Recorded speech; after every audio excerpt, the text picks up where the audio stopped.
রাম মন্দির থেকে 200 কোটি টাকা উঠাও। যে টাকা গায়েব হয়েছে সেটা কোটি কোটি পুণ্যার্থীদের দানের টাকা।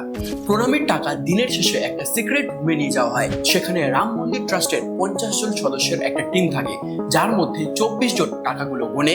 এদের প্রাইভেট এজেন্সির মাধ্যমে ট্রাস্ট রেখেছে। 12 জন ট্রাস্টের লোক থাকে যারা দেখাশোনা করে যে কাজ ঠিকঠাক হচ্ছে কিনা, আর বাকি 14 জন এসবিআই এবং টিসিএস এর অডিটের লোক থাকে। 7ই জুন নতুন কর্মচারী সেই টিমে ঢোকে এবং একটা নোটের বান্ডিল চুরি করে নেয়। সিসিটিভি ফুটেজ এবং প্রত্যক্ষদর্শীর বয়ানে খবর সামনে আসে, কিন্তু তদন্ত শুরু হলে জানা যায় ওই 50 জনের টিমের অনেকেই গত 5 বছরে কোটিপতি হয়ে গেছে। জমি, ফার্ম হাউস, গাড়ি বাড়ি করেছে তারা। এদের অ্যাকচুয়াল স্যালারি মাত্র 15 থেকে 20 হাজার টাকা। তাহলে কোটিপতি কিভাবে হলো? 50 জন টিমের মধ্যে 5 জনের থেকে 200 কোটি টাকা উদ্ধার হয়েছে। এসব কিছু প্রশাসনের নাকের ডগায় হচ্ছিল। উত্তরপ্রদেশ সরকার চুপ। এসআইটি গঠন হয়েছে, 15 দিন পর রিপোর্ট দেবে তারা।